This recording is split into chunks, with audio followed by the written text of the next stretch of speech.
नमस्कार, स्वागत है सफलता आईएएस के ऑनलाइन प्लेटफॉर्म में। आज की क्लास में हम स्टार्ट करने जा रहे हैं जलवायु विज्ञान का अगला टॉपिक। इससे पहले हमने जलवायु विज्ञान में आपको एक टॉपिक पढ़ाया था, वायुमंडल की संरचना, जिसमें हमने 60 से 70 क्वेश्चन कंप्लीट किए थे। एक छोटा सा टॉपिक था, लेकिन क्वेश्चन बहुत ज्यादा पूछे गए, तो हमने बहुत सारे 75 के समथिंग हमने 2 क्लास के अंदर उसको कंप्लीट किया था। आज की क्लास में एक छोटा सा टॉपिक है और आज की क्लास में आपका कंप्लीट हो जाएगा, वो है सूर्य ताप एवं ऊष्मा बजट। तो आज की क्लास में हम टॉपिक पढ़ने जा रहे हैं, वो टॉपिक है आपका सूर्य ताप एवं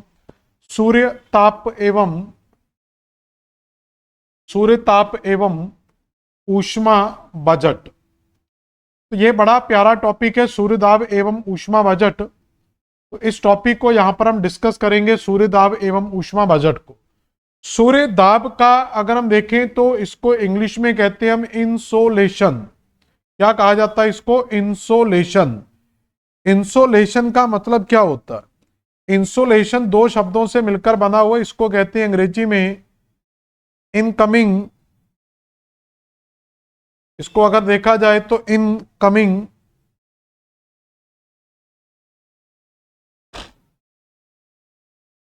इनकमिंग सोलर रेडिएशन।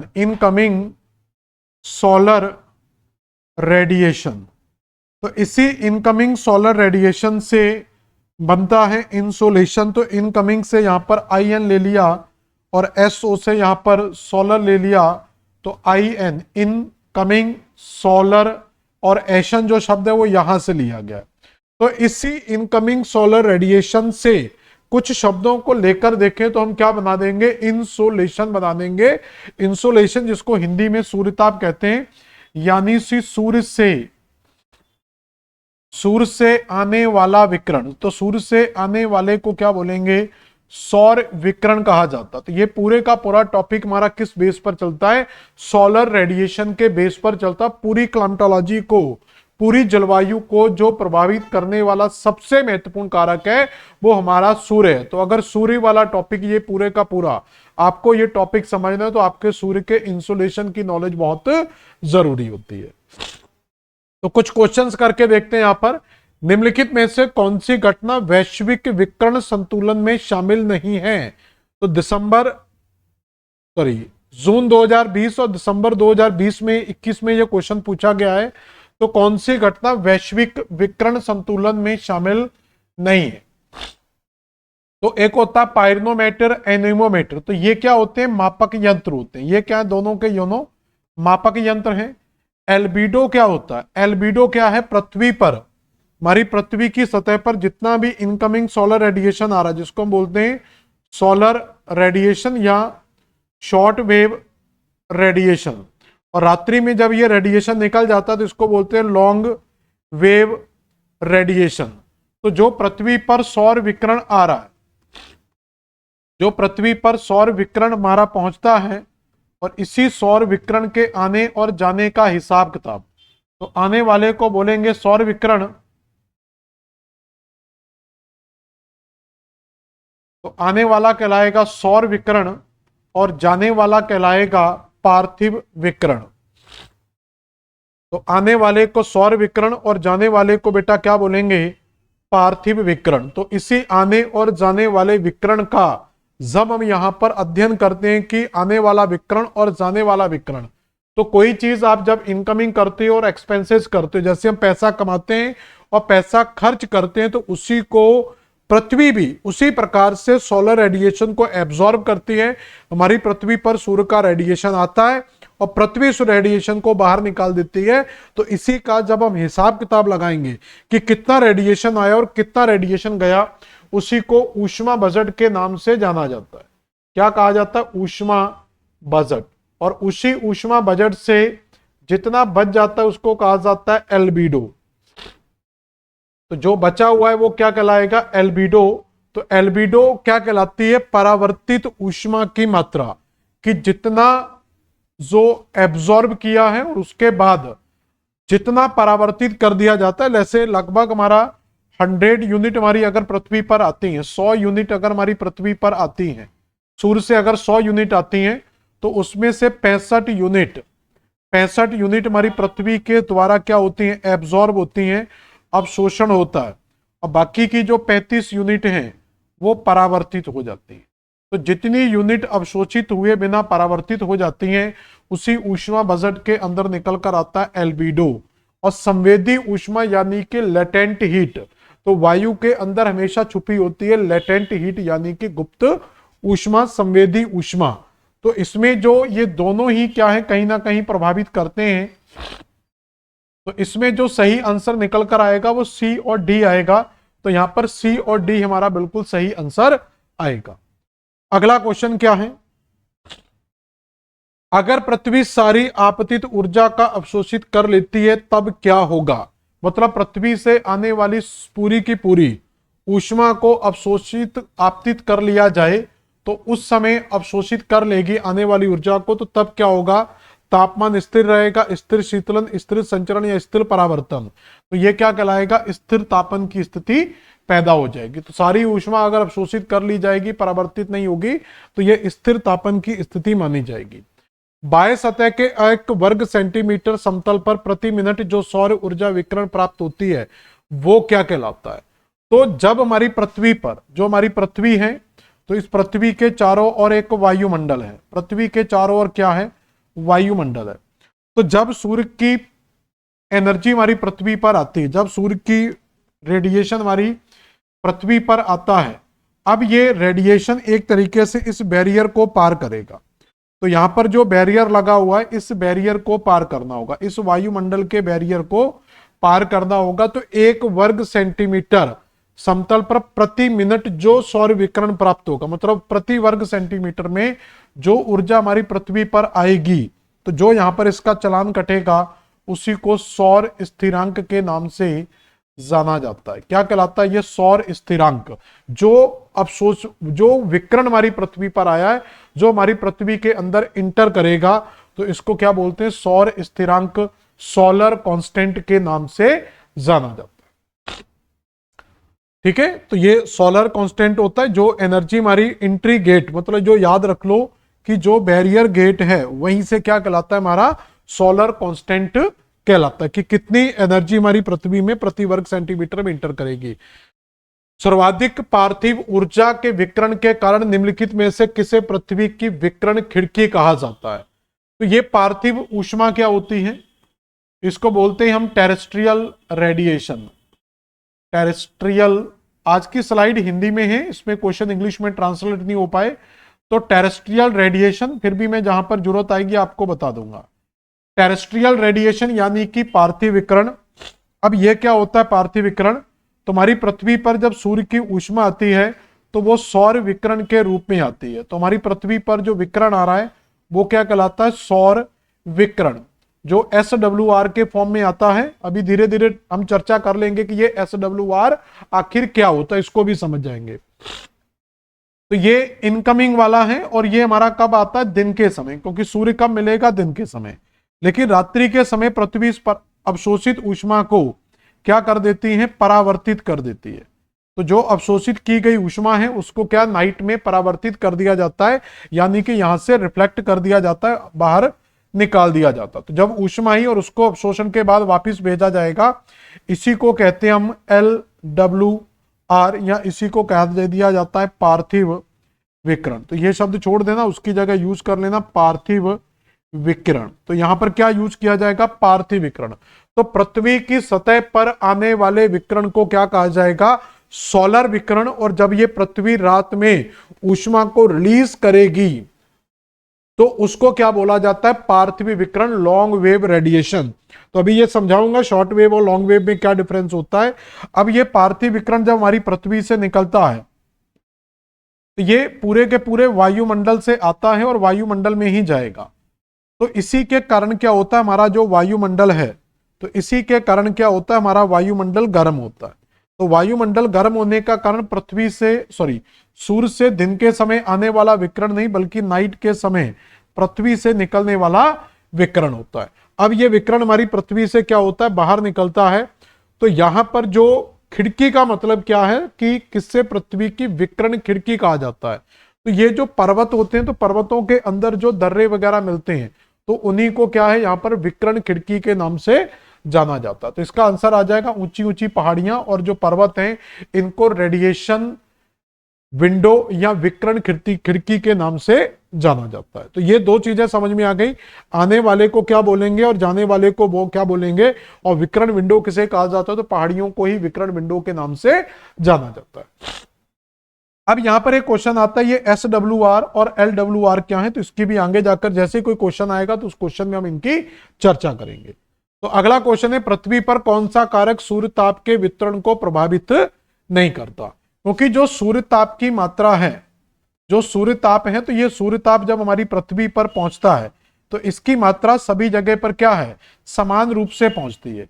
लेकिन फिर भी बहुत सारे कारक हैं जो क्या है, हमारे सूर्य ताप को प्रभावित करते हैं। तो पृथ्वी पर समान मात्रा में सूर्य ताप प्राप्त होता है, लेकिन फिर भी बहुत सारे कारक हैं जहां पर सूर्य ताप बराबर प्राप्त नहीं होता, आता बराबर है लेकिन सभी को बराबर नहीं मिलता।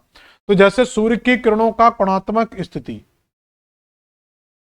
तो जो एंगुलर डिस्टेंस हमें मिलता है, एक चीज समझे कि जैसे हमारी पृथ्वी है, तो अगर पृथ्वी पर जैसे यहां किसी भी जगह पर समझ लें कि अगर ये सतह सिंपल समझ लो कि अगर यहां से कोई सीधी किरण आ रही है, तो ये बिल्कुल सीधी किरण आ रही है, तो इसके बीच का एंगल आप देखेंगे, और इसी जगह पर अगर कोई तिरछी किरण आती है तो उसके बीच का आप एंगल देखेंगे। तो यहां पर एंगल में क्या हो रहा है, डिफरेंस आ रहा है, क्योंकि जो सूर्य की सीधी किरण आती है वो सीधी किरण आएगी, उसको कम डिस्टेंस कवर करनी होगी और वो क्या करेगी, कम क्षेत्र को कवर करेगी, और ये क्या करेगी, इससे ज्यादा क्षेत्र में ज्यादा टेम्परेचर क्रिएट करेगी। जो तिरछी किरण अगर पृथ्वी पर आती है तो ये ज्यादा एरिया को कवर करती है और लंबी दूरी भी तय कर कर आती है। तो जिस जगह पर पृथ्वी में सीधी किरणें पड़ती हैं उस जगह का जो तापमान है वो ज्यादा होता है, और जहां पर सूर्य की किरणें तिरछी पड़ती हैं वहां का तापमान क्या है, कम हो जाता है। दूसरा, दिन की लंबाई, तो दिन की लंबाई पर डिपेंड करता है कि अगर दिन ज्यादा लंबा है, अगर जैसे उत्तरी गोलार्ध में दिन लंबे हैं तो उत्तरी गोलार्ध क्या करेगा, ज्यादा समय तक सूर्य ताप को प्राप्त करेगा, और अगर दक्षिणी गोलार्ध में दिन छोटे हैं तो वो कम सूर्य ताप प्राप्त करेगा। उसी प्रकार जब उत्तरी गोलार्ध में सर्दी के समय में दिन छोटे हो जाते हैं तो कम सूर्य ताप प्राप्त होता है। तो जितना लंबा दिन उतना ज्यादा सूर्य ताप प्राप्त होगा। तो ये स्टेटमेंट भी सही है। पृथ्वी और सूर्य के मध्य की दूरी, तो पृथ्वी और सूर्य के मध्य की जब हम दूरी की बात करते हैं तो ये आपका सूर्य हो गया, और सूर्य के चारों ओर परिक्रमा करती है हमारी पृथ्वी। तो इस पृथ्वी में दो चीजें हमें देखने को मिलती हैं, एक होती है सबसे निकट की स्थिति और एक होती है सबसे दूर की स्थिति। जो बेटा यहां पर दूर की स्थिति है, जो मैक्सिमम दूरी वाली स्थिति है, और ये न्यूनतम दूरी वाली स्थिति है या कमी वाली स्थिति है, ठीक है, तो ये कम वाली स्थिति होगी, उसको अपसौर के नाम से जाना जाता है, और जो दूर वाली स्थिति होती है उसको उपसौर के नाम से जाना जाता है। ठीक है, तो इसको अंग्रेजी में जरूर याद रखना, ये हिंदी में तो कंफ्यूजन करता है उपसौर अपसौर, मैं आपको अंग्रेजी में बता दे रहा हूं। तो पास वाली जो स्थिति है उसको पेरीहेलियन के नाम से जाना जाता है, पेरीहेलियन, और जो दूर वाली स्थिति है उसको अफेलियन के नाम से जाना जाता है, अफेलियन। अब शायद मुझे लग रहा है कि इसको अपसौर बोलते हैं, ये अंग्रेजी में सीख है, हिंदी में देख लेना, इसको उपसौर बोलते हैं। ठीक है, तो पेरीहेलियन पास की स्थिति होती है उपसौर, और अफेलियन दूर की स्थिति होती है जिसको कहते हैं अपसौर। तो जब पृथ्वी सूर्य के पास होती है, और ये पास कब होती है, तो 3 जनवरी को सबसे पास होती है, और 4 जुलाई को पृथ्वी दूरी पर होती है। तो जब पृथ्वी पास होगी ज्यादा इंसोलेशन प्राप्त करेगी, जब पृथ्वी दूर होगी तो कम सूर्य ताप प्राप्त कर पाएगी। तो इसका मतलब सूर्य से निकटता भी इस चीज को डिपेंड करती है कि कहां पर सूर्य ताप ज्यादा प्राप्त होगा। लेकिन भूमिगत जल, देखो सरफेस सतह की अगर हम बात करेंगे तो वहां पर अंतर आ सकता है, लेकिन भूमिगत जो जल है, अंडरग्राउंड वाटर है, उसका सूर्य ताप पर कोई प्रभाव नहीं पड़ता है। तो सही आंसर क्या निकल कर आएगा हमारा, डी दिल्ली। तो भूमिगत जल सूर्य ताप को प्रभावित नहीं करता है। अगला क्वेश्चन क्या है, कारक जो सूर्य ताप को प्रभावित नहीं करता। देखो कारकों पर बहुत क्वेश्चन आते हैं। तो पृथ्वी का घूर्णन, पृथ्वी का परिक्रमण, सूर्य की किरणों का नीति कोण, इसको आपतन कोण भी बोल देते हैं, वही कोण वाली चीज फिर से आ गई, आपतन कोण। तो पृथ्वी की सतह और सूर्य की किरणों के बीच निर्मित कोण को आपतन कोण कहा जाता है। तो ये जो अभी मैंने आपको बताया कि सीधी किरणें ज्यादा सूर्यता प्राप्त करती हैं, तिरछी किरणें कम सूर्यता प्राप्त करती, उसी से ये जुड़ा हुआ है, तो ये भी सही है। परिक्रमण का मतलब क्या होता है कि जब पृथ्वी सूर्य के चारों ओर परिक्रमा करती है, तो परिक्रमा करते समय जब सूर्य की किरणें कर्क रेखा पर पड़ेंगी तो उस समय कर्क रेखा ज्यादा तापमान को रिसीव करेगी सूर्यताप को। 21 जून को जब 22 दिसंबर को सूर्य की किरणें मकर रेखा पर पड़ेंगी तो मकर रेखा सूर्यताप प्राप्त ज्यादा करेगी, और 21 मार्च और 23 सितंबर को जब सूर्य की किरणें भूमध्य रेखा पर पड़ेंगी तो भूमध्य रेखा ज्यादा सूर्यताप को प्राप्त करेगी। और घूर्णन से क्या होता है, डे और नाइट होते हैं, तो डे जो नाइट आ रहे हैं वो घूर्णन के कारण आ रहे हैं, तो दिन के समय सूर्यता प्राप्त होता है, रात के समय सूर्यता प्राप्त नहीं होता। लेकिन प्रचलित पवनों की अगर बात की जाए तो सूर्यताप का पवनों से कोई लेना देना नहीं होता। देखो 3 कारक वहां हो गए थे, 2-3 कारक यहां पर रिपीट हुए, क्लियर हो गया। तो ये भी आपका अच्छा 20 में क्वेश्चन पूछा गया है। निम्नलिखित में से कौन सी सतह सर्वाधिक एल्बिडो दर्शाती है? एल्बिडो का मतलब क्या होता है, इसको परावर्तिता गुणांक भी बोला जाता है। इसको क्या बोला जाता है, परावर्तिता गुणांक बोला जाता है एल्बिडो को। परावर्तिता गुणांक का मतलब होता है कि जो सूर्य से हमारा रेडिएशन आ रहा है, जो सूर्य से हमारा रेडिएशन पृथ्वी पर आता है और ये रेडिएशन जितना वापिस लौट जाएगा वही क्या कहलाता है, एल्बिडो कहलाता है। तो जो परावर्तित हो रहा है वापिस जा रहा है, तो 100 यूनिट सामान्यतः मानकर चलते हैं कि ये टोटल होती हैं। 65 यूनिट हमारी पृथ्वी पर पहुंचती हैं, 35 यूनिट परावर्तित हो जाती हैं। इसलिए पृथ्वी की औसत एल्बिडो जो होती है वो क्या मानी जाती है, 35 मानी। अब परावर्तित करता कौन है, ये जो रेडिएशन आ रहा है इसको परावर्तित करता कौन है, इसको भी हम आगे जाकर और पढ़ेंगे। मैं आपको पूरे का पूरा हीट बजट बता दूंगा। तो जो परावर्तित होता है जब सूर्य की किरणें हमारी पृथ्वी पर आती हैं तो ये कुछ तो वायुमंडल के द्वारा ही परावर्तित कर दी जाती हैं, कुछ जो हमारे जो हिमालय माउंटेन वगैरह हैं, तो इन हिमालय माउंटेन के ऊपर जो ग्लेशियर पाए जाते हैं तो इन ग्लेशियर से भी क्या होता है, परावर्तित हो जाती है। और सबसे बड़ी भूमिका इन ग्लेशियर की होती है। तो ताजा गिरी जो बर्फ है, तो जो बर्फ होती है उसमें भी खास तौर पर जो ताजा बर्फ होती है, तो बर्फ क्या होती है, एक चीज आप जानते हैं कि जो व्हाइट सरफेस होता है वो कभी भी ऊष्मा को अवशोषित नहीं करता। इसलिए गर्मी के समय में हम लाइट कलर या व्हाइट कलर के कपड़े पहनना ज्यादा पसंद करते हैं, क्योंकि वो ऊष्मा को अवशोषित नहीं करेगा। लेकिन दिन के समय सर्दी के समय हम डार्क कपड़े पहन लेते हैं, गर्मी में पॉसिबल नहीं होता। ब्लैक अगर आप गर्मी में पहनोगे, जब ज्यादा रेड कलर पहनोगे तो उससे क्या होता है, हीट ज्यादा एब्जॉर्ब होगी और आपको ज्यादा गर्मी लगेगी। तो इसलिए सर्दियों में लाइट कपड़े या व्हाइट कपड़े ज्यादा पहने जाते हैं, क्योंकि वो ऊष्मा को परावर्तित करते हैं, अवशोषित नहीं करते। तो बर्फ कैसी होती है, व्हाइट होती है या ब्लैक होती है? तो बर्फ की पूरी सरफेस व्हाइट होती है। दूसरा, पृथ्वी पर खुरदरी सतह और एक चिकनी सतह। तो खुरदरी सतह क्या करती है, ऊष्मा को ज्यादा अवशोषित करती है, जो चिकनी सतह होती है वो ऊष्मा को परावर्तित। और बर्फ में दोनों ही चीजें मिलती है, बर्फ का सरफेस स्मूथ भी होता है, चिकना भी होता है, और दूसरा ऊपर से व्हाइट होता है। तो व्हाइट एंड स्मूथ होने के कारण ये क्या करती है, तो इसमें दोनों चीजें मिलती है। तो ये व्हाइट भी मिलती है और ये काफी ज्यादा स्मूथ भी मिलती है। तो व्हाइट और स्मूथ मिलने के कारण ये सबसे ज्यादा क्या करती है, ऊष्मा को परावर्तित करती है। तो एल्बिडो के बदलाव में सबसे बड़ी भूमिका जो होती है वो किसकी होती है, बर्फ की सबसे बड़ी, यानी कि ग्लेशियर की सबसे बड़ी भूमिका होती है। संपूर्ण पृथ्वी का औसत एल्बिडो कितना है? तो मैं अभी आपको बता चुका था एल्बिडो की जो आने वाला विकिरण है जो हमारी पृथ्वी पर आता है और जो परावर्तित हो जाता है, तो परावर्तित होता है 65 और हमारी पृथ्वी अवशोषित करती है 65, और सॉरी परावर्तित होता है 35 और हमारी पृथ्वी पर पहुंचता है 65, और इसी 35 यूनिट को पृथ्वी का एल्बिडो कहा जाता है। तो पृथ्वी की औसत एल्बिडो कितनी होती है, 35 यूनिट होती है। ठीक है, तो यहां पर भी देख सकते हैं जो पृथ्वी पर आ रहा है उसको क्या बोलते हैं, पृथ्वी का एब्जॉर्बेशन।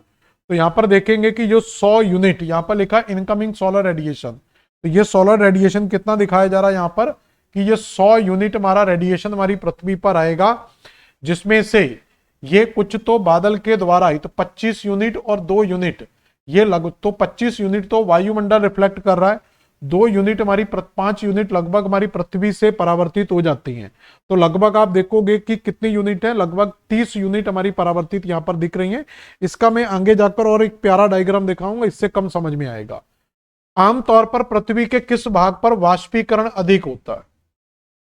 तो वाष्पीकरण सबसे ज्यादा कहां पर होगा? भूमध्य रेखीय क्षेत्रों पर, महाद्वीपों पर, ध्रुवीय या ध्रुवीय महासागरों पर। तो भूमध्यवर्ती समुद्र में भूमध्यवर्ती महाद्वीप, तो स्वाभाविक है वाष्पीकरण के लिए समुद्र होना बहुत जरूरी है, तो महाद्वीप तो नहीं आएगा। तो भूमध्य रेखा पर जो है वाष्पीकरण होगा, तो वहां पर टेम्परेचर क्या होता है? तो भूमध्य रेखा पर तापमान हमेशा ज्यादा होता है, तो तापमान ज्यादा होगा तो वहां से परावाष्पीकरण भी सबसे ज्यादा होगा। क्लियर हो गया? वह प्रक्रिया जिसमें प्रत्यक्ष संपर्क द्वारा स्थलीय ऊष्मा वायु में स्थानांतरित हो जाती है। तो प्रत्यक्ष संपर्क आ रहा है यहां पर, तो यहां पर एक टॉपिक हम आगे जाकर पढ़ते हैं, आपको याद होगा ये टॉपिक पढ़ा होगा आपने, ऊष्मा स्थानांतरण की विधियां। तो ये साइंस में आपको पढ़ाया जा रहा है, थोड़ा सा अपन टच कर लेते हैं। तो ऊष्मा स्थानांतरण की जो विधियां हैं उसमें एक विधि हम पढ़ते हैं चालन। ये चालन हमेशा प्रत्यक्ष संपर्क से होता है, ये ठोस चीजों में होता है। एक विधि हम पढ़ते हैं संवहन। संवहन जो होता है ये हमेशा तरल और गैस माध्यम में पॉसिबल होता है। तीसरी प्रक्रिया होती है वो होता है आपका विकिरण यानी कि रेडिएशन।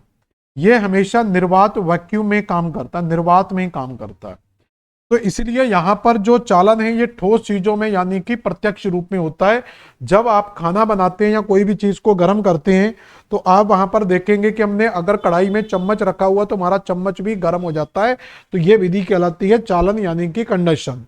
संवहन की क्रिया क्या होती है? जब आप पानी को गर्म करेंगे, जैसे इसमें पानी भरा हुआ है, तो इस पानी को जब गर्म करेंगे, यहां से गैस चालू करेंगे, तो इसके जो कण हैं वो क्या करेंगे? यहां से गर्म होकर ऊपर उठेंगे और ऊपर के कण यहां पर। तो इस तरीके से इसमें क्या होता है, और ये हमेशा लंबवत होता है। ये हमेशा कैसा होता है? लंबवत। वायु में भी जब ये वायु, अगर ये पृथ्वी की सतह गर्म होती है तो इसके संपर्क में आने वाली वायु भी गर्म होकर क्या होती है? ऊपर उठती है। तो इस क्रिया को भी क्या बोलते हैं? संवहन बोला जाता है। विकिरण हमेशा किसमें काम करता है? निर्वात में। इसलिए याद रखना, अब देखो मैं यहां बता दे रहा हूं। तो पृथ्वी की सतह, ये हमारी पृथ्वी हो गई और ये यहां पर सूर्य हो गया।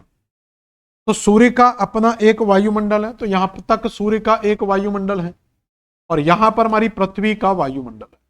तो पृथ्वी के वायुमंडल और इस सूर्य के वायुमंडल के बाद कोई भी ऐसा माध्यम नहीं है जहां से हम हीट को ट्रांसफर कर सके। तो हीट ट्रांसफर के लिए किसी ना किसी माध्यम की होना बहुत जरूरी है। ठोस, द्रव, गैस, कोई ना कोई मीडियम तो होगा जहां से हीट ट्रांसफर हो सकती है। लेकिन ये पूरी की पूरी जो स्थिति है, ये पूरी की पूरी स्थिति है, ये निर्वात की स्थिति है। तो पृथ्वी के सूर्य के वायुमंडल के बाहर और पृथ्वी के वायुमंडल के बाहर पूरी की पूरी एक निर्वात की स्थिति मिलती है, जिसमें किसी भी प्रकार का कोई मीडियम हमें देखने को नहीं मिलता। लेकिन फिर भी यहां पर हीट पहुंचती है। फिर भी ये हीट हमारी क्या है? पृथ्वी पर। तो सूर्य से आने वाला रेडिएशन इस वायुमंडल से होता हुआ हमारी पृथ्वी पर पहुंचता है। अब ये सूर्य से आ रहा है तो इसको क्या बोला जाएगा? तो ये पहली चीज तो कहलाएगा सौर। तो ये सूर्य से आ रहा है तो क्या कहलाएगा? सौर। अब ये जो ऊष्मा स्थानांतरण की विधि है वो कौन सी विधि यूज होगी? तो मैंने अभी आपको बताया कि रेडिएशन विधि ऐसी है, निर्विकिरण एक ऐसी विधि है जो निर्वात में भी काम कर सकती है।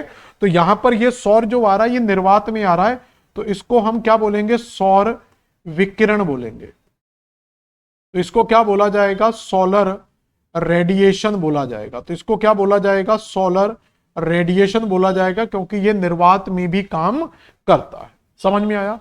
अब क्या होगा कि जो रेडिएशन हमारी पृथ्वी पर आया है वो नाइट में, तो डे में तो ये रिसीव करेगा, नाइट में क्या होगा? तो ये दिन के समय की क्रिया होती है। नाइट में ये रेडिएशन हमारा बाहर निकल जाएगा। तो इसको क्या बोला जा रहा है? तो यहां तक तो मैं आपको पहले भी बता चुका हूं। तो इसको हम पार्थिव विकिरण के नाम से जानते हैं। क्या बोलते हैं इसको? पार्थिव विकिरण। लेकिन यहां पर समझना है कि इसको SWR क्यों बोला जाता है और इसको LWR क्यों बोला जाता है। वैसे तो याद रख सकते हैं S फॉर सोलर और S फॉर S से सोलर याद हो जाएगा, S फॉर शॉर्ट याद हो जाएगा। इसका मतलब होता है शॉर्ट वेव रेडिएशन, लघु तरंग विकिरण, और इसको बोलते हैं दीर्घ तरंग विकिरण। तो ये एक तरीके का क्या होता है? लघु तरंग होता है, और ये जो विकिरण होता है ये हमेशा दीर्घ तरंग में होता है। इसका कारण होता है ये पूरे का पूरा डिपेंड करता है, ये जो डिपेंड करता है पूरे का पूरा, ये आवृत्ति पर डिपेंड करता है। तो सूर्य से जो रेडिएशन आ रहा है, जो सौर विकिरण है, तो सौर जो आ रहा है उसमें आवृत्ति क्या होती है? बहुत ज्यादा होती है। तो आवृत्ति ज्यादा होगी तो इस तरीके से ये चलेगा, तो आवृत्ति ज्यादा होने के कारण ये बहुत फास्ट चलेगा। तो फास्ट जाने के कारण इसके बीच की जो वेव लेंथ है, तो ये वेव लेंथ क्या हो जाएगी, शॉर्ट हो जाएगी। तो एनर्जी ज्यादा है तो वेव लेंथ क्या हो जाएगी, शॉर्ट हो जाएगी। तो इसलिए इसको क्या बोला जाता है, शॉर्ट वेव रेडिएशन। तो सोलर रेडिएशन में एनर्जी बहुत ज्यादा होती है, इस कारण से उसकी फ्रीक्वेंसी बहुत ज्यादा होती है। जब फ्रीक्वेंसी ज्यादा होती है तो बीच का जो गैप है हमारा, जो श्रृंग और गर्त के बीच का जो गैप होता है एंटीक्लाइन सिंक्लाइन का, तो वो क्या होता है, बहुत शॉर्ट हो जाता है। यहां पर दीर्घ तरंग में क्या हो रहा है, यहां पर ऊर्जा बहुत कम होती है। तो इसमें ऊर्जा क्या है, कम है, क्योंकि यहां से ऊर्जा बन नहीं रही। यहां पर तो पूरे का पूरा ऊर्जा का पावर हाउस लगा हुआ है, यहां पर ऊर्जा, तो इसमें ऊर्जा कम है, तो इसकी आवृत्ति जो है, तो इसकी जो फ्रीक्वेंसी है वो भी कम रहेगी। फ्रीक्वेंसी कम यानी कि ये इस तरीके से चलेगी। तो जब इस तरीके से चलेगी तो यहां पर आप खुद देख पाएंगे कि यहां पर जो बीच में वेव लेंथ आ रही है, तो इसके वेव लेंथ क्या हो रही है, काफी ज्यादा लॉन्ग हो रही, इसलिए इसको लॉन्ग वेव रेडिएशन बोला जाता है। तो पार्थिव विकिरण में एनर्जी कम होती है, एनर्जी कम होने के कारण इसके बीच की जो तरंग दैर्ध्य है वो बढ़ जाती है। तो तरंग दैर्ध्य बढ़ने के कारण इसको दीर्घ तरंग दैर्ध्य बोला जाता है। और यहां पर एनर्जी ज्यादा होने के कारण तरंग दैर्ध्य कम होती है, इसलिए इसको लघु तरंग। तो सूर्य से आने वाले को शॉर्ट वेव रेडिएशन और पृथ्वी से निकलने वाले को LWR। तो जो वायुमंडल गर्म होता है वो LWR के कारण ही होता है। क्लियर हो गया यहां तक। और याद रखने का सिंपल तरीका होता है SWR। SWR से आप याद रख सकते हो वह प्रक्रिया जिसके माध्यम से वनस्पति द्वारा वायुमंडल में नमी मिलाई जाती है। तो वायुमंडल में जो नमी जाती है वो किनके द्वारा जाती है, वनस्पतियों के द्वारा। लेकिन वो जो क्रिया होती है वो वाष्पन होती है। तो वाष्पीकरण या वाष्पन की क्रिया के द्वारा पेड़ क्या करते हैं, वाष्पीकरण करते हैं, और जो नमी है उसको वाष्पित करके क्या है, वायुमंडल में पहुंचा देते हैं। 2018 एमपी असिस्टेंट का क्वेश्चन है, आमतौर पर जल सतहों की तुलना में भूमि की सतह अधिक तेजी से गर्म होती है। तो इसका मतलब है कि दो चीजें पूछ रही जा रही हैं कि जो वाटर बॉडीज हैं, जो आपकी यहां पर वाटर बॉडी कोई दी हुई है, तो इस वाटर बॉडी की जगह में जो लैंड बॉडी है, तो ये जल्दी हीट पकड़ती है, जल्दी गर्म हो जाती है। तो इसलिए हमने पढ़ा था कि जो सूर्य ताप को प्रभावित करने वाले कारक होते हैं, तो उन कारकों में एक कारक आपका जल और स्थल का विन्यास भी होता है। तो इसमें आप सिंपल तरीके से समझ सकते हैं, जैसे एक डायग्राम बनाकर हम इसको समझ सकते हैं। ये हमारी मान लो पूरी पृथ्वी का भूभाग है और इस भूभाग पर यहां पर पानी भरा हुआ है। अब क्या होगा कि जब सोलर रेडिएशन हमारी पृथ्वी पर आएगा तो रेडिएशन तो सभी के लिए क्या होगा, बराबर आएगा। ये हमारा स्थल का भाग है और ये हमारा जल का भाग है। तो जब यहां पर भी रेडिएशन आएगा, यहां पर भी रेडिएशन आएगा, यानी कि SWR आएगा। तो जब ये SWR हमारे स्थल और जल दोनों भागों में आएगा तो पानी को क्या होता है, ऊष्मा अवशोषित करने में उसकी कैपेसिटी क्या होती है, ज्यादा होती है। तो जल लंबे समय तक ऊष्मा को अवशोषित करके यानी कि उसको कंट्रोल करके रख सकता है, उसको अपने अंदर एब्जॉर्ब करके रख सकता है। तो इस कारण से जो जल है इसकी गुप्त ऊष्मा ज्यादा होती है, लेटेंट हीट ज्यादा होती है। तो ये क्या करेगा, इसको लंबे समय तक एब्जॉर्ब करेगा। ये जो स्थल खंड है ये चालन की क्रिया से बहुत जल्दी गर्म होता है। तो ये जल्दी गर्म होगा तो दिन के समय क्या होगा, जब दिन के समय ये आएगा तो दिन के समय ये क्या हो जाएगा, इसका हाई टेम्परेचर और इसका टेम्परेचर कैसा रह जाएगा, लो टेम्परेचर। इसलिए नाइट में क्या होता है, स्थल जल्दी ठंडा होता है और जो पानी वाला क्षेत्र है वो देर से ठंडा होता है। तो स्थली भाग जल्दी ठंडे होते हैं और जल्दी गर्म होते हैं और जल्दी ठंडे होते हैं। और उसके विपरीत जो जली भाग है वो देर से गर्म होते हैं और देर से ठंडे होते हैं। तो इसका मतलब कारण क्या है, तो पानी की विशिष्ट ऊष्मा भूमि से अधिक है, पानी की विशिष्ट ऊष्मा भूमि से कम है, पानी की अंतर्निहित ऊष्मा अधिक है, भूमि पानी की तुलना में अधिक ऊष्मा को परावर्तित करती है। तो ये विशिष्ट ऊष्मा से आंसर आ जाएगा। तो पानी की जो स्पेसिफिक हीट है जो वो क्या होती है, स्थल की तुलना में ज्यादा होती है। निम्नलिखित में से कौन सा प्रकाश संश्लेषण की प्रक्रिया का आवश्यक भाग नहीं है। तो प्रकाश संश्लेषण में सूर्य का प्रकाश होना बहुत जरूरी है, कार्बन डाइऑक्साइड होना जरूरी है, पानी होना जरूरी है। नाइट्रोजन की प्रकाश संश्लेषण में कोई भूमिका नहीं होती। तो नाइट्रोजन की प्रकाश संश्लेषण में कोई भूमिका नहीं आएगी। ठीक है, तो ये भी 2017 का क्वेश्चन, निम्नलिखित में से कौन वर्ष का सबसे ज्यादा सूर्य ताप 21 मार्च और 23 सितंबर को प्राप्त करता। तो ये टॉपिक में आपको पहले भी चर्चा कर चुका हूं कई बार कि सूर्य की जो किरणें हैं वो कर्क रेखा भूमध्य रेखा और कर्क रेखा और मकर रेखा के बीच में, तो 0 डिग्री यहां पर होती है कर्क रेखा और यहां पर होती है मकर रेखा। तो सूर्य की जो लंबवत किरणों का प्रभाव होता है वो इसी जगह पर ही हमेशा पड़ता है। जैसे आप देखें कि विषुवत रेखा 0 डिग्री पर सूर्य की किरणें कब होती हैं, तो 21 मार्च को सूर्य की किरणें भूमध्य रेखा पर लंबवत पड़ती। 21 मार्च के बाद जब ये उत्तरायण होता है तो ये सूर्य की किरणें कर्क रेखा पर स्थापित हो जाती है। किस पर स्थापित हो जाती है? कर्क रेखा पर। तो 21 मार्च के बाद मार्च, अप्रैल, मई, जून, तो 21 जून को ये यहां पर स्थापित हो जाएंगी। जून के बाद ये वापस रिट्रीट होंगी। तो जून के बाद क्या होगा? यहां पर जुलाई, जुलाई के बाद यहां पर क्या हो जाएगा? अगस्त, और उसके बाद 23 सितंबर को ये लौटकर कहां आ जाएंगी? वापस। तो मार्च में यहां पर थी, जून, जुलाई, अगस्त, सितंबर को यहां पर है। सितंबर के बाद ये फिर वापस आएगा, तो अक्टूबर में यहां जाएगा, नवंबर में यहां जाएगा, और दिसंबर में ये जो किरणें हैं ये पहुंच जाएंगी आपका बेटा मकर रेखा पर। और दिसंबर में ये 22 दिसंबर को ये मकर रेखा पर पहुंचेंगी, और 22 दिसंबर के बाद फिर ये लौटकर वापस आएंगी जनवरी, फरवरी और मार्च में। तो इस तरीके से ये सीक्वेंस चलता रहता है। तो ये जो 0 डिग्री हमारी भूमध्य रेखा है, तो इस भूमध्य रेखा पर दो टाइम मिल रही है, 21 मार्च और 23 सितंबर।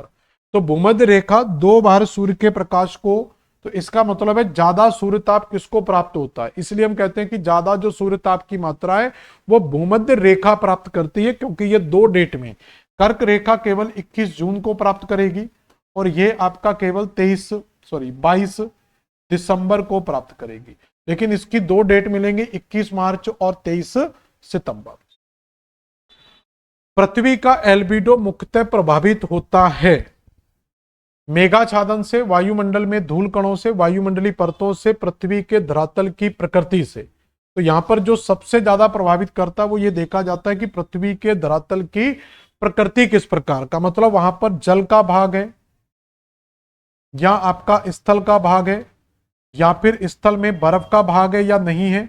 तो जिस तरीके का सरफेस मिलेगा, खुरदरी सतह है, स्मूथ सतह है, ग्लेशियर है, पहाड़ियां हैं, तो उन्हीं कारणों से ये प्रभावित होता है। तो ये आपका डी आंसर हो जाएगा। ठीक है, तो इसमें ये वायुमंडल में धूल कण भी हो सकते हैं। ठीक है, लेकिन आप डी आंसर लगा लेना, डी ज्यादा बेस्ट होगा। निम्नलिखित में से उपसौर के समय सूर्य और पृथ्वी के बीच कौन सही दूरी है? तो उपसौर अपसौर मैंने अभी आपको बताया था कि जब हम सन की बात करते हैं तो सन के दीर्घ वृत्ताकार में जब पृथ्वी हमारी चक्कर लगाती है तो यहां पर जो स्थिति मिलती है पृथ्वी की, 2 स्थितियां मिलती हैं। ये आपकी मैक्सिमम डिस्टेंस को दिखा रहा है और यहां पर ये मिनिमम डिस्टेंस को दिखाता है। तो मिनिमम जो डिस्टेंस है मतलब पास की स्थिति होती है और ये दूर की स्थिति होती है। पास की दूर स्थिति को हम क्या बोलते हैं? पेरीहेलियन बोला जाता है, और दूर की स्थिति को क्या बोलते हैं? अफेलियन बोला जाता है। तो पास की स्थिति को पेरीहेलियन यानी कि उपसौर बोला जाता है और इसको अपसौर बोला जाता है।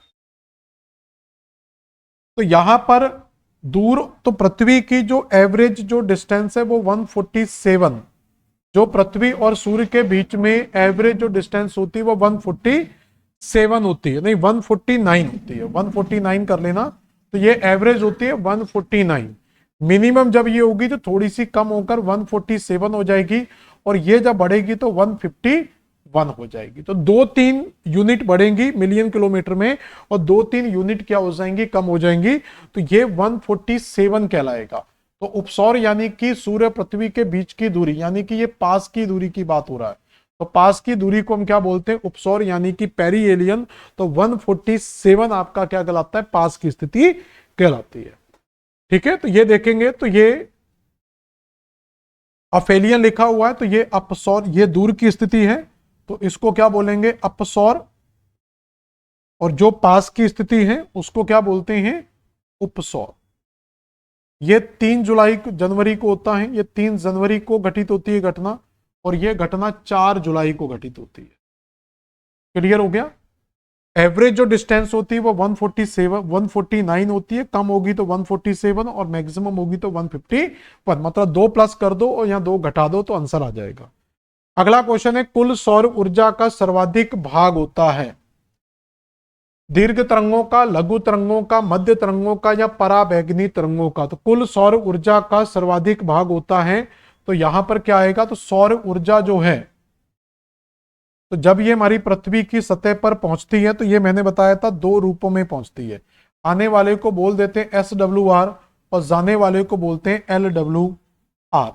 तो जो पार्थिव विकिरण है उसको LWR बोला जाता है और जो सौर विकिरण है उसको SWR बोला जाता है। तो ये LWR और SWR हम जानते हैं, तो इसका मतलब ये 2 आंसर तो आएंगे नहीं। तो यहां पर जो इंपैक्ट होता है वो आता दीर्घ वाला, लेकिन ज्यादा जो इंपैक्ट होता है वो LWR का पड़ता है, क्योंकि हमारा जो वायुमंडल जो गर्म होता है वो LWR के कारण ही होता है। जल चक्र में वाष्पीकरण के से एकदम पहले क्या होता है, तो जब जल चक्र में वाष्पीकरण होता है तो उस वाष्पीकरण से पहले जल का तापमान बढ़ जाता है, यानी कि वो पानी एक बॉइलिंग पॉइंट में आ जाता है। तो इसका सिंपल आंसर क्या हो जाएगा, तापमान। तो वाष्पीकरण से पहले क्या होगा, तापमान में वृद्धि होगी, यानी कि उसका बॉइलिंग पॉइंट आ जाएगा। अगला क्वेश्चन है, आइसोनोलॉप्स शब्दावली का तात्पर्य है समान तापीय विकिरण वाले स्थानों को मिलाने वाली रेखा, समान वायुदाब विभागों को मिलाने वाली रेखा, समान ताप वाले स्थानों को। तो ये आपका जो तापीय विकिरण होता है, जो थर्मल रेडिएशन है, तो ये एक जैसे थर्मल रेडिएशन वाले स्थानों को मिलाने वाली रेखा को आइसोनोप्लेस बोलते हैं। अगर समान ताप वाली बात की जाए तो समान ताप मिलाने वाली रेखा को आइसोथर्म बोला जाता है, और समान दाब वाले रेखाओं को मिलाने वाली रेखा को आइसोबार बोला जाता है। और यहां पर बात हो रही है समान विकिरण, तो समान विकिरण वाले मिलाने वाले स्थानों को आइसोनोफ्लेस के नाम से जाना जाता है। तो ये बिल्कुल नया क्वेश्चन है, 2013 में पूछा गया क्वेश्चन है, बहुत प्यारा क्वेश्चन है। अगला रहा, वायुमंडल के निम्नलिखित में से किसके द्वारा गर्म होता है। देखो वो अभी मैं चिल्ला चिल्ला के बता रहा था कि वायुमंडल गर्म किसके कारण होता है, तो सूर्य से आने वाले विकिरण जिसको SWR बोलते हैं, ज्वालामुखी तो आएगा नहीं, जय पदार्थ, और पृथ्वी के विकिरण जिसको LWR बोलते हैं। तो मैं उतने समय से यही आपको चिल्लाता आ रहा हूं, बोलता जा रहा हूं कि सूर्य से आने वाला जो सौर विकिरण है, जो सौर विकिरण है, इससे हमारा वायुमंडल गर्म नहीं होता है SWR से, क्योंकि इसकी फ्रीक्वेंसी बहुत ज्यादा होती है। इस कारण से ये हमारी पृथ्वी की सतह के द्वारा डायरेक्ट अवशोषित किया जाता है। नाइट के समय ये धीरे धीरे जब बाहर निकलेगा तो उसको बोलते हैं हम पार्थिव विकिरण। तो पार्थिव विकिरण यानी कि LWR के रूप में हमारी पृथ्वी से निकलता है, और इसी से हमारा क्या होता है, वायुमंडल गर्म होता है। तो सही आंसर क्या निकल कर आएगा, उल्टा लगा दिया, तो सही आंसर निकल कर आएगा पृथ्वी का विकिरण, यानी कि LWR के कारण ये वायुमंडल हमारा सबसे ज्यादा गर्म होता है। तो यहां तक कहानी समझ में आई सभी लोगों को। इसके बाद क्या है, इसके बाद का क्वेश्चन देखते हैं। इंसोलेशन, सूर्य ताप पृथ्वी की सतह पर किस रूप में पहुंचता है। देखो अभी हम पढ़ चुके हैं, तो इंसोलेशन, इंसोलेशन की अगर हम बात करेंगे तो इंसोलेशन किन शब्दों से मिलकर बना हुआ है। तो इंसोलेशन की फुल फॉर्म होती है इनकमिंग, या पूरा एक साथ लिख लें तो इसको बोलते हैं इनकमिंग, यानी कि आने वाला, इनकमिंग सोलर रेडिएशन, आने वाला सौर विकिरण। इसी इनकमिंग से अगर आप कुछ शब्द निकाल लेंगे, जैसे यहां से हमने शब्द ले लिया IN, और यहां से ले लिया SO, और यहां से ले लिया LA, इनकमिंग सोलर इंसोलेशन, और यहां से ले लिया हमने एशन शब्द, तो यहां से हो गया आपका इंसोलेशन। क्लियर हो गया। तो इसको बोला जाता है इनकमिंग सोलर रेडिएशन, यानी कि इंसोलेशन, सूर्य से आने वाला विकिरण। तो पृथ्वी की सतह पर सूर्य से आने वाले विकिरण को क्या बोला जाता है, सौर विकिरण बोला जाता है, सौर विकिरण, इंसोलेशन बोला जाता है। अब ये इंसोलेशन जो आता है वो SW के फॉर्म में आता है। अब SW के फॉर्म में क्यों आता है, क्योंकि सूर्य से आने वाले विकिरण में, क्योंकि सूर्य में क्या है, हाइड्रोजन हीलियम में कन्वर्ट हो रही है, तो वहां पर एनर्जी का भंडार, एनर्जी का पावर हाउस है। तो वहां से जब लगातार जब एनर्जी फ्लो करेगी, निकलेगी, तो उसमें एनर्जी क्या होगी, ज्यादा होगी। तो उसकी एनर्जी क्या होती है, ज्यादा होती है, इस कारण से उसकी फ्रीक्वेंसी भी क्या होगी, ज्यादा होगी। भाई जिसमें एनर्जी ज्यादा तो उसकी आवृत्ति भी ज्यादा होगी। जब आवृत्ति ज्यादा होती है, देखो एक सिंपल समझ लो, जैसे हम सन की बात करें यहां पर, तो सन में क्या है, ऊर्जा ज्यादा है, ठीक है। तो यहां पर ऊर्जा क्या है, ज्यादा। अगर ऊर्जा ज्यादा है तो इसकी आवृत्ति भी क्या होगी, ज्यादा होगी। आवृत्ति ज्यादा होगी तो ये बहुत स्पीड में चलेगा। जब स्पीड में चलेगा तो इसके बीच में जो गैप है, यहां पर देखेंगे, इसको क्या बोलते हैं, तरंग दैर्ध्य, वेव लेंथ। तो इसकी जो वेव लेंथ है वो कैसी हो जाएगी, शॉर्ट हो जाएगी। तो वेव लेंथ क्या हो गई, शॉर्ट हो गई। अगर हम पृथ्वी की बात करें, तो अगर हम पृथ्वी की बात करेंगे तो पृथ्वी के पास तो ऊर्जा है नहीं, तो इसके पास ऊर्जा है लेकिन इसकी खुद की ऊर्जा नहीं है, तो ऊर्जा कम होगी। तो ऊर्जा कम है तो इसकी आवृत्ति भी क्या है, कम रहेगी। आवृत्ति कम रहेगी तो इसके स्टेप क्या रहेंगे, बड़े बड़े रहेंगे। स्टेप ज्यादा रहेंगे तो यहां पर आप देखेंगे कि जो वेव लेंथ है इसके बीच की, तो इसकी वेव लेंथ कैसी रहेगी, लॉन्ग रहेगी। इसलिए इसको लॉन्ग वेव रेडिएशन बोला जाता है, इसको शॉर्ट वेव रेडिएशन बोला जाता है। तो ये दो नाम आते हैं, शॉर्ट वेव रेडिएशन और लॉन्ग वेव रेडिएशन। और कभी भी कंफ्यूजन हो कि शॉर्ट वेव रेडिएशन किसे बोलेंगे, लॉन्ग वेव रेडिएशन किसे बोलेंगे, तो S4 याद रख लेना शॉर्ट, और S4 याद रखना सन। तो सन से आने वाले रेडिएशन को हम शॉर्ट वेव रेडिएशन, यानी कि इंसोलेशन, सूर्य ताप में क्या होगा, इंसोलेशन, यानी कि शॉर्ट वेव रेडिएशन की बात हो रही है। दीर्घ तरंग जो होता है ये पृथ्वी से निकल कर जाता है। क्लियर हो गया यहां तक। अगला क्वेश्चन है, सूर्यास्त के बाद भी सीमित उष्णता वायुमंडल द्वारा किसके द्वारा प्राप्त की जाती है, अदृश्य सौर विकिरण, पार्शिक ताप, रेडियो सक्रिय, पार्थिव विकिरण। तो सूर्यास्त के बाद, क्योंकि दिन के समय जो प्राप्त हो रहा है वो सौर विकिरण है, दिन के समय जो चल रहा है वो क्या है बेटा, हमारा सौर विकिरण है। और जब नाइट हो जाती है तो जब निकलता है तो वो क्या निकलता है, पार्थिव विकिरण। मतलब एनर्जी का फ्लो तो चल ही रहा है, पहले इनकमिंग चल रहा था तो सौर विकिरण को बोलते हैं इनकमिंग रेडिएशन, और जब ये निकलता है तो उसको बोलते हैं आउट गोइंग रेडिएशन। तो पहले इनकमिंग हो रही थी तो ये आने वाला था, इसको क्या बोलते हैं, इनकमिंग, और ये क्या हो जाता है, आउट गोइंग। तो जो आउट गोइंग होगा वो LWR होगा, और जो इनकमिंग होगा वो SWR होगा। तो वो हमारा पार्थिव विकिरण जो है, टेरेस्ट्रियल रेडिएशन इसको बोला जाएगा। तो टेरेस्ट्रियल रेडिएशन यहां पर सूर्यास्त के बाद भी कार्य करता है। यहां तक क्लियर हो गया। अगला क्वेश्चन, ठीक है। तो आने वाले को क्या बोलते हैं हम, इनकमिंग सोलर रेडिएशन, और जाने वाले को क्या बोलते हैं, आउटगोइंग सोलर रेडिएशन। ये होता है SWR, या इसको शॉर्ट वेव रेडिएशन या शॉर्ट वेव सोलर रेडिएशन बोला जाता है। इसको बोलते हैं हम LWR, यानी कि लॉन्ग वेव रेडिएशन या लॉन्ग वेव टेरेस्ट्रियल रेडिएशन। तो वायुमंडल जो है वो इससे गर्म होगा, ना कि आने वाले से। सौर विकिरण के दृश्यमान भाग का कितना प्रतिशत भाग बादलों की सतह के द्वारा अंतरिक्ष में वापस लौटा दिया जाता है। मतलब यहां पर पूरे का पूरा आपका जो क्वेश्चन है वो ऊष्मा बजट के ऊपर है। अभी तक जो हम एल्बिडो पढ़ते आ रहे थे कि 35 यूनिट, क्योंकि पृथ्वी पर जो सौर विकिरण आता है उसमें से 35 यूनिट परावर्तित होती हैं, 65 यूनिट हमारी पृथ्वी पर आती है, टोटल होती है 100 यूनिट। तो SWR जो होता है वो 100 यूनिट के रूप में आता है, जिसमें 35 यूनिट हमारी पृथ्वी एब्जॉर्ब करती ही नहीं है, उसमें से 65 यूनिट ही हमारी पृथ्वी एब्जॉर्ब करती है। 35 यूनिट, 35 यूनिट बिना पृथ्वी में अवशोषित हुए अंतरिक्ष में वापस चली जाती है। तो इसी को क्या बोलते हैं, पृथ्वी की एल्बिडो बोला जाता है, परावर्तिता गुणांक। मतलब बिना अवशोषित किए गए वापिस होने वाले विकिरण की मात्रा को हम एल्बिडो बोलते हैं। तो यहां पर आ रहा है कि सौर विकिरण के दृश्यमान भाग का कितना प्रतिशत बादलों के द्वारा परावर्तित किया जाता है। तो इसके लिए आपको ये पूरे का पूरा एक मैं इमेज दिखा रहा हूं, इसको समझो जरा। इस पूरे ऊष्मा बजट को एक बार समझ लो, हमेशा के लिए क्वेश्चन की समस्या खत्म हो जाएगी। तो ऊष्मा बजट को समझे जरा। मान लो कि जो सोलर रेडिएशन आ रहा है हमारी पृथ्वी पर, ये जो रेडिएशन आ रहा है ये कितना आ रहा है, अभी 100 यूनिट। तो जो SWR हमारी पृथ्वी पर आ रहा है ये 100 यूनिट है, और ये हमारी पृथ्वी का क्या है, वायुमंडल है। तो इस वायुमंडल में ये क्या करेगा, 100 यूनिट इंटर करेंगी। अब ये पहले वायुमंडल में है और वायुमंडल से होता हुआ ये पृथ्वी की सतह पर पहुंचेगा। लेकिन अब क्या होगा, यहां पर बहुत सारे क्लाउड्स हैं यानी कि बादल हैं।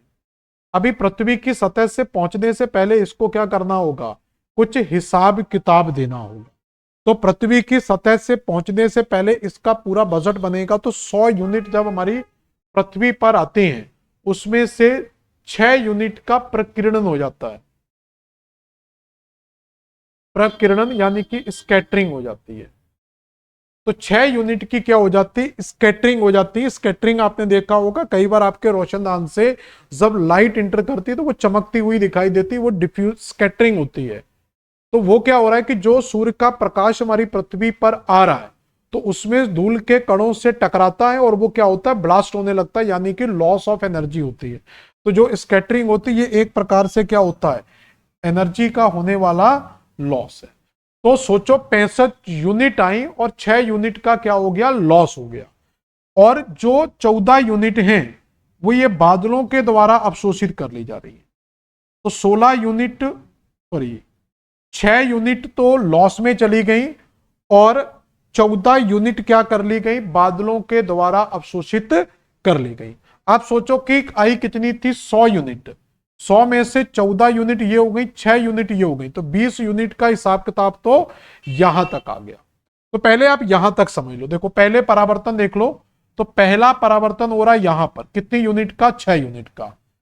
फिर इसमें से जो कुछ का स्कैटरिंग हो जाता है, कुछ यूनिट जो बादल हैं, इसको बाद में समझते हैं। देखो ये हिसाब किताब बाद में लगाएंगे, पहले केवल ये हिसाब किताब लगा लेते हैं कि जो रेडिएशन हमारी पृथ्वी पर आएगा 100 यूनिट, उस रेडिएशन का क्या होगा। तो यहां से हम बैरियर लगा देते हैं कि 100 यूनिट आएगा, उसको पहले 100 रुपए का हिसाब किताब देना होगा। तो 6 यूनिट तो प्रकीर्णन में क्या हो गया, लॉस ऑफ एनर्जी हो गया। उसके बाद 27 यूनिट, लगभग 27 होता है, अलग अलग बुक्स में अलग अलग दिया होता है। तो 27 यूनिट बादलों के द्वारा क्या कर दी गई, परावर्तित कर दी गई। तो 27 यूनिट किसने परावर्तित कर दी, तो 27 और 6, तो 27 और 6 कितना हो जाएगा, लगभग आपका 33 यूनिट। तो 33 यूनिट ये वो यूनिट हैं जो पृथ्वी पर आने के पहले ही वायुमंडल के द्वारा परावर्तित कर दी गई। अभी पृथ्वी की सतह पर पहुंची नहीं, मतलब पृथ्वी की सतह को धप्पा करने से पहले, अभी धप्पा नहीं होगा, अभी टच नहीं हो रहा है, उससे पहले क्या हो रहा है, वापिस हो रहा है। तो 33 यूनिट क्या हो गई, परावर्तित हो गई। उसके बाद क्या होगा, जो बची हुई यूनिट है ये हमारी पृथ्वी की सतह पर पहुंचेंगी। तो पृथ्वी की सतह पर जब पहुंचेंगी तो उनमें से 14 यूनिट क्या करेंगे, बादल अवशोषित कर लेंगे। 14 यूनिट को क्या करेंगे, बादल अवशोषित करेंगे और 21 यूनिट को, 51 यूनिट को हमारी पृथ्वी की सतह अवशोषित कर लेगी। तो 14 यूनिट बादलों ने अवशोषित की, 51 यूनिट यहां पर हो गई। तो 4 और 1 5, 5 और 1 6, तो टोटल जो एब्जॉर्ब हुई है वो कितनी यूनिट हुई है, 65 यूनिट क्या हो गई है, एब्जॉर्ब हो चुकी है।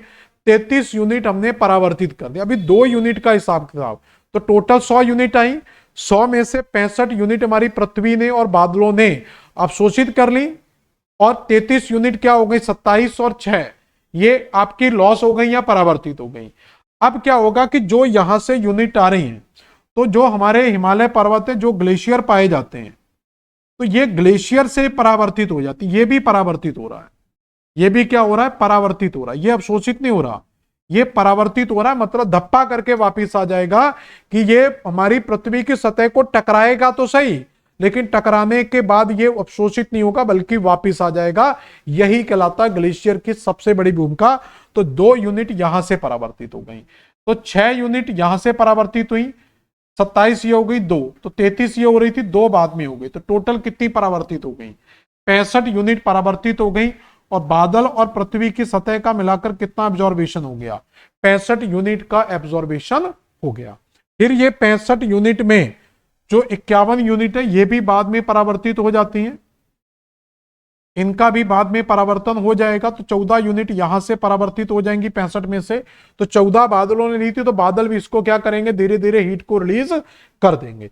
अब 51 यूनिट जो पृथ्वी की सतह ने दी है, तो ये 51 यूनिट में 9 यूनिट कन्वेक्शन के थ्रू वापस जाएंगी, 6 यूनिट इफेक्टिव रेडिएशन के माध्यम से, 19 यूनिट वाष्पीकरण के द्वारा। तो इस तरीके से आप देखेंगे कि 51 यूनिट तो 9, 19 और 6 टोटल 34 यूनिट क्या हो रही है यहां से रीएब्सॉर्ब बाई क्लाउड। तो ये बादल में जा रही, कुल मिला के याद रखना कि ये परावर्तन हो रहा है। और उसके अलावा 17 यूनिट ये डायरेक्ट ही, जो मैंने कहा था विंडो हम बोलते हैं, तो उस विंडो से, पर्वतीय विंडो बोला जाता है, तो 17 यूनिट विंडो से निकल जाती हैं। तो 17 और 34 जोड़ेंगे तो आपकी 51 यूनिट हो जाएगी। कुल मिला के जो पृथ्वी ने 51 यूनिट अवशोषित की थी, पृथ्वी उन 51 यूनिट को भी परावर्तित कर देती। इसलिए पृथ्वी का जो ऊष्मा बजट है वो बिल्कुल जीरो होता है, क्योंकि पृथ्वी जितना अवशोषित कर रही है वो सारे का सारा परावर्तन भी कर रही। बिल्कुल सिंपल फॉर्मेट में याद रख लो, बहुत ज्यादा दिमाग नहीं लगाना है कि सूर्य से जो आती है वो टोटल आती है 100 यूनिट। कितनी आ रही? 100 यूनिट। 100 यूनिट में से 35 यूनिट का मान लो क्या हो जाता है परावर्तन। तो पृथ्वी की द्वारा कितनी यूनिट हमारी पहुंच रही है? 65 यूनिट। तो 65 यूनिट का क्या होता है? अवशोषण। बस इतना याद रख लो। अब जो 35 यूनिट परावर्तित होती है कई द्वारा चीजों के द्वारा होती है। इसमें 6, 27 और 2 का रेशियो याद रखना। 6 तो हो जाता है आपका लॉस, यानी कि स्कैटरिंग में, प्रकीर्णन में लॉस हो जाता है। 27 यूनिट बादल परावर्तित कर देते हैं और 2 यूनिट हमारे जो ग्लेशियर हैं वो परावर्तित कर देते हैं। तो इस तरीके से क्या हो गया, ये परावर्तन हो गया 65 यूनिट का, जो सॉरी 35 यूनिट का। 65 जो अवशोषित होती है, इसमें से 14 यूनिट बादल अवशोषित करते हैं और इसमें से 51 यूनिट पृथ्वी की सतह अवशोषित करती है। तो इसका मतलब है इनको परावर्तन करेगा तो ये बादल इनको बाद में परावर्तित कर देंगे, तो ये भी बाहर निकल गई। और 51 को भी धीरे धीरे पृथ्वी क्या कर देगी? परावर्तित कर देगी, ये भी निकल गई। बस 51 का हिसाब किताब आपको देना होगा। तो 17, 9, 6, 19, तो ये आपको 4 भागों में डिवाइड करना होता है। 17, 9, 6, 19। 19 का हो जाता है वाष्पीकरण। 17 आपकी डायरेक्ट बाहर निकल जाती हैं। 9 और 6 में से आपका एक तरीके से विकिरण के द्वारा बाहर निकल जाती है, सॉरी संवहन के द्वारा बाहर निकल। तो इस तरीके से ये पूरे का पूरा हीट बजट का हिसाब होता है। क्वेश्चन हमसे क्या पूछा गया था? सौर विकिरण के दृश्यमान भाग का कितना प्रतिशत भाग बादलों की सतह से परावर्तित होकर अंतरिक्ष में वापस लौट जाता है? तो बादल कितना परावर्तित कर रहे हैं? तो बादल जो परावर्तित करते हैं वो लगभग आप देखेंगे 27 यूनिट परावर्तित कर रहे हैं। कौन? बादल। तो 27 यूनिट, वैसे 34 यूनिट यहां पर भी है, तो लेकिन 27 के आसपास का हम आंसर लगा सकते हैं, क्योंकि अगर 27 और 34 को ऐड करोगे तो ये आपका 3, 2, 5 और 6 61 के लगभग पहुंच जाएगा, जो ऑप्शन में नहीं है। तो 27 के आसपास का जो आंसर है वो 25 दिया हुआ है। तो एक परसेंट दे दे या यूनिट दे दे, दोनों का मतलब एक है। तो बादलों के द्वारा एवरेज दिया होता है, हमेशा ऊपर नीचे होता है, तो 25 यूनिट हम आंसर लगा सकते हैं। अगला क्वेश्चन है, तो ये ऊष्मा बजट क्लियर हो गया सभी को। सूर्य के प्रकाश को पृथ्वी पर पहुंचने में कितना समय लगता है? तो वो हम जानते हैं 8 मिनट का 16 सेकंड का समय लगता है, जिसमें सूर्य का प्रकाश SWR के रूप में हमारी पृथ्वी की सतह पर पहुंच जाता है। यहां तक क्लियर हो गया। 1-2 क्वेश्चन और हैं, उनको देखें जरा। निम्नलिखित कथनों की जांच कीजिए और नीचे दिए गए कोड का इस्तेमाल करके सही उत्तर का चयन कीजिए। सूर्य की सतह पर मौजूद काले धब्बों को सन स्पॉट कहा जाता है। तो हमने सूर्य की सतह पर क्या होता है, कुछ सन स्पॉट मिलते हैं, तो वो जो ब्लैक स्पॉट दिखाई देते हैं उनको सन स्पॉट कहा जाता है। सन स्पॉट अंधेरे क्षेत्र के रूप में दिखाई देते हैं, क्योंकि वो अपने आसपास के वर्णमंडल से लगभग 1500% ठंडे होते हैं। एक अकेला सन स्पॉट कुछ दिनों कुछ महीनों तक रह सकता है। दिखाई देने वाले सन स्पॉट 11 साल के चक्कर में घटती बढ़ती है। तो चारों ही स्टेटमेंट सही हैं, लेकिन ये होता क्या उसको समझे जरा। तो अगर हम सूर्य की बात करें, अगर यहां पर सूर्य की बात की जाए तो सूर्य के चारों ओर भी बहुत सारी हमें क्या है, वर्णमंडल वगैरह, ठीक है। तो इसके चारों ओर भी कई प्रकार की परतें हमें, कोरोना वर्णमंडल, फोटोस्फीयर वगैरह कई वर्णमंडल हमें लेयर्स दिखाई देती हैं। तो कुल मिलाकर लास्ट जो मंडल है, आप वर्णमंडल को यहां पर समझ सकते हैं। तो इसके अंदर क्या होते हैं, हाइड्रोजन के पैकेट पाए जाते हैं। यहां पर मान के चलो इस तरीके से, ये एक हाइड्रोजन का पैकेट है और ये एक हाइड्रोजन का पैकेट है। अब क्या होता है कि इन हाइड्रोजन के पैकेट से, ये हाइड्रोजन के पैकेट हैं, हाइड्रोजन यहां से जब हीलियम में कन्वर्ट होगी तो यहां से बहुत तेजी से एनर्जी बाहर निकलेगी।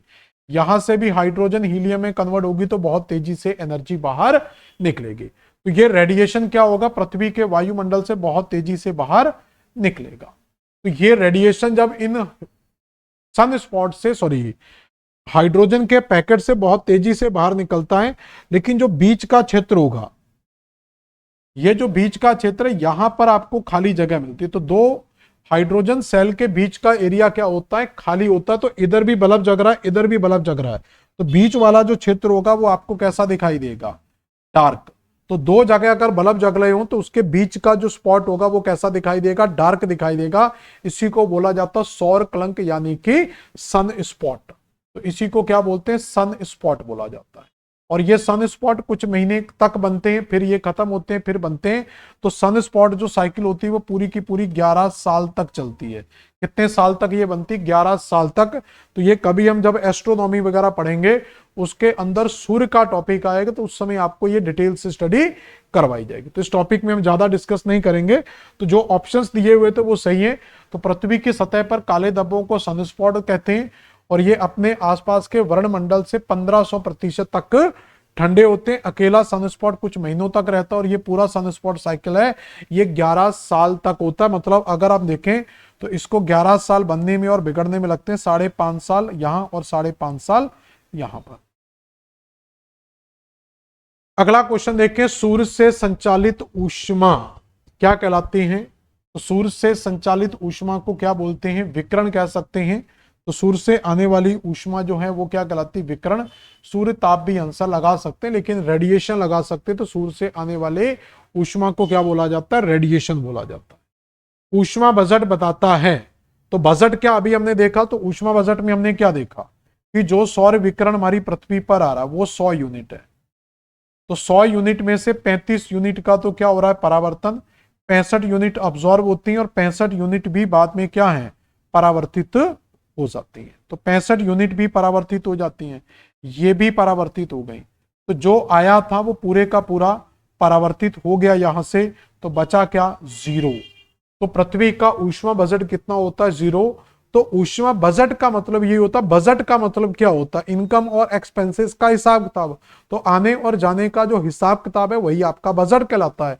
तो ऊष्मा बजट के अंदर भी हम यही स्टडी करते हैं कि कितना रेडिएशन आया और कितना रेडिएशन निकल गया।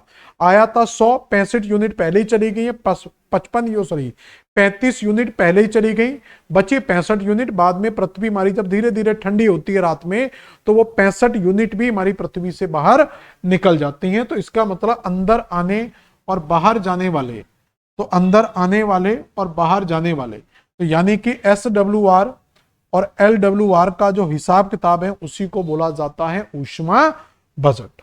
तो इस तरीके से ये आपके कुछ छोटे छोटे क्वेश्चंस थे, और बिल्कुल छोटा सा टॉपिक था हमारा सूर्य ताप, इनकमिंग सोलर रेडिएशन, और उसके साथ हमने पढ़ा थोड़ा सा क्वेश्चन आपके ऊष्मा बजट के। इसी टॉपिक के साथ मिलता जुलता टॉपिक हम अगली क्लास में पढ़ेंगे, जिसके अंदर हम तापमान की स्टडी करेंगे। तो सूर्य ताप के बाद जो अगला टॉपिक आएगा वो क्या होगा, हमारा तापमान का टॉपिक होगा। तापमान में भी देखो, सूर्य ताप और तापमान। तो तापमान मतलब होता है कि जो सूर्य ताप आ रहा है उस आने के कारण जो पृथ्वी पर टेम्परेचर आ रहा है, हालांकि वो साइंस से जुड़ा हुआ टॉपिक है, लेकिन हम उसको ज्योग्राफी में लेकर पढ़ेंगे। तो केवल तापमान से संबंधित क्वेश्चन पढ़ेंगे। हालांकि सूर्य ताप और तापमान के जो क्वेश्चन आते हैं वो लगभग मिलते जुलते ही होते हैं। तो आज जो भी आपने क्वेश्चन पढ़े वो आपको तापमान वाले टॉपिक में भी देखने को मिल जाएंगे। क्लियर। तो क्लास अगर अच्छी लगी हो तो सभी लोग कृपा करके कमेंट करें, और कल हम जो टॉपिक पढ़ेंगे वो आपका तापमान पढ़ेंगे। तो आज की क्लास यहीं समाप्त करते हैं, मिलते हैं नेक्स्ट क्लास में। धन्यवाद।